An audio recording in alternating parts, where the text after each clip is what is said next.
欢迎来到热点新闻频道，请订阅并关注以获取最新资讯。心疼哭了，程毅的这些角色，几个加起来都凑不齐长命100岁。程毅演的角色，几个加起来都活不到100岁。这句来自网友的调侃，听起来像在开玩笑，但细想却让人五味杂陈，甚至忍不住鼻子一酸。程毅这些年来塑造了许多深入人心的角色，他们或隐忍坚韧，或温柔执着，或清冷如雪，或热血似火，每一个都各有命运，各有沧桑。但如果细数下来，你会惊讶地发现，这些角色的结局竟然没有几个真正意义上的善终。最典型的莫过于李莲花与齐燕，一个是身中剧毒、漂泊江湖的落魄神医，一个是为国为民、忍辱负重的帝王之子。他们都有机会活下去，却都在关键时刻选择了牺牲。李莲花为了朋友可以不顾性命，齐燕为了百姓甘愿放弃皇位和解药。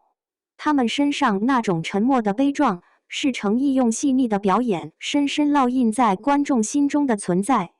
而正因如此，当我们意识到这两个角色加起来都活不到一个长命100岁的时候，心里涌起的只有无尽的遗憾。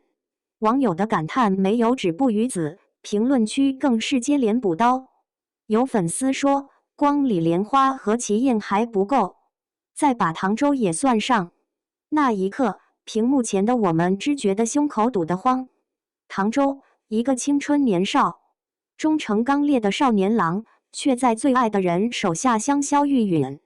他的死既仓促又残酷，留下的是无法厘清的误会和永远弥补不了的空白。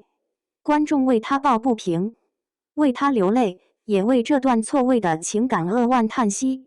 接着，还有人提到谢怀安，一个为了复仇几乎耗尽一生的执着之人。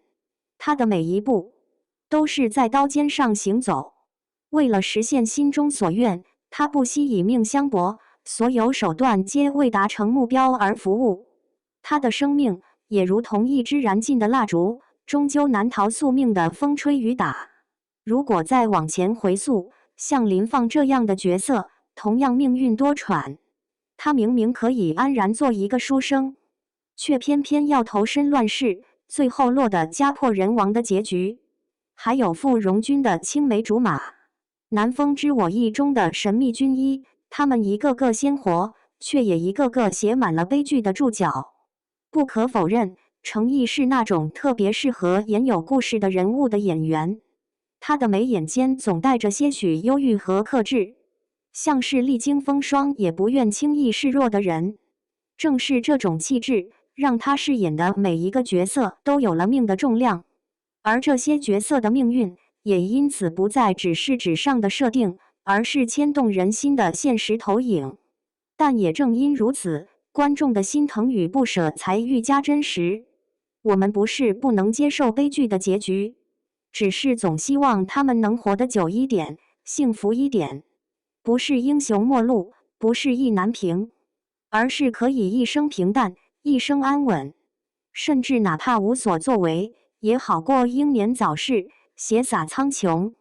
有人说，看多了程毅的戏，心里会泛起一种莫名的惆怅。